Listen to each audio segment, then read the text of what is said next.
নমস্কার। কবি সুকান্ত ভট্টাচার্যের কবিতা সিপাহী বিদ্রোহ।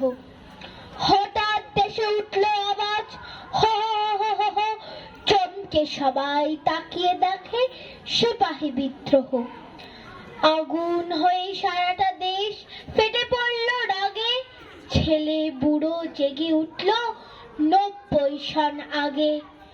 100 বছর গোলামিতে সবাই তখন ক্ষিপ্ত, বিদেশিদের রক্ত পেলে তবেই হবে তৃপ্ত। নানা সাহেব, তাতিয়া টোপি, ঝাঁসির রানী লক্ষ্মী, সবার হাতে অস্ত্র, নাচে বনের পশু পক্ষী। কেবল ধনী জমিদার আগের রাজার ভক্ত যোগ দিল তার নয়কো, দিল গরিবেরাও রক্ত।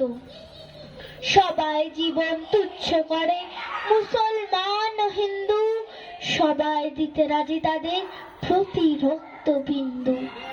ইতিহাসের পাতায় তোমরা পড়ো কেবল মিথ্যে, বিদেশিরা ফুল বোঝাতে চায় তোমাদের চিত্তে।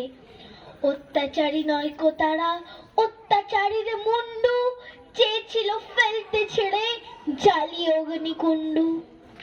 নানান জাতের নানান সেপাই, গরিব এবং মূর্খ, সবাই তারা বুঝেছিল অধীনতার দুঃখ। তাই তো তারা স্বাধীনতার প্রথম লড়াই লড়তে এগিয়েছিল মরণ বরণ করতে। আজকে যখন স্বাধীন হবার শেষ লড়াইয়ের ডঙ্কা উঠেছে বেজে, কোনো দিকে নেই কোনো শঙ্কা।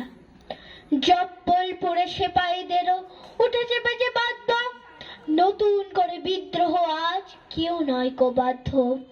তখন এদের স্মরণ করো নিত্য, এদের নামে এদের পণে শানিয়ে তোলো চিত্ত। নানা সাহেব, তাতিয়া টোপি, ঝাঁসির রানী লক্ষ্মী, এদের নামে দীপ্ত কিশোর খুলবে তোমার চক্ষি। ধন্যবাদ। খুব সুন্দর বিক্রম।